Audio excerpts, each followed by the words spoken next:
My channel Jessie vlogs Telugu. Hello అండి, ఇవాళ నేను మీకు క్యాబేజీ ఫ్రై ఎలా చేయాలో చూపించబోతున్నాను. ముందుగా ఒక క్యాబేజీ తీసుకుని దాన్ని చిన్న చిన్న ముక్కలు కట్ చేసుకుని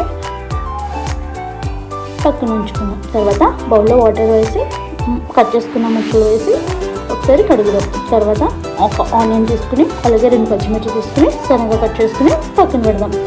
స్టవ్ పై ఒక కడాయి పెట్టుకుని అందులో ఆయిల్ వేసుకుని అందులో ఆవాలు, శనగపప్పు, జీలకర్ర, ఎండుమిర్చి, వెల్లుల్లిపాయ, కరివేపాకు వేసి ఒకసారి కలుపుతాం.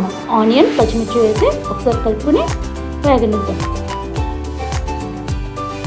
పోపు వేగిన తర్వాత అందులో కొంచెం పసుపు, అలానే కడిగి పెట్టుకున్న క్యాబేజ్ ముక్కలు అందులో వేద్దాం.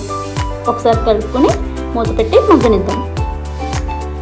తర్వాత మూత తీసి అందులో రుచికి సరిపడా సాల్ట్ వేసుకుందాం. అలాగే మొత్తం మగ్గిన తర్వాత అందులో 1 టీ స్పూన్ కారం వేసుకుందాం.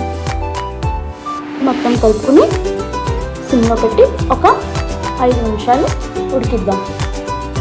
5 నిమిషాల తర్వాత ఎండు కొబ్బరి పౌడర్ వేసుకుని ఒకసారి కలుపుకొని ఒక 2 నిమిషాల తర్వాత దించేసుకున్నాం. అంతేనండి, ఎంతో టేస్టీగా ఉండే క్యాబేజ్ ఫ్రై రెడీ.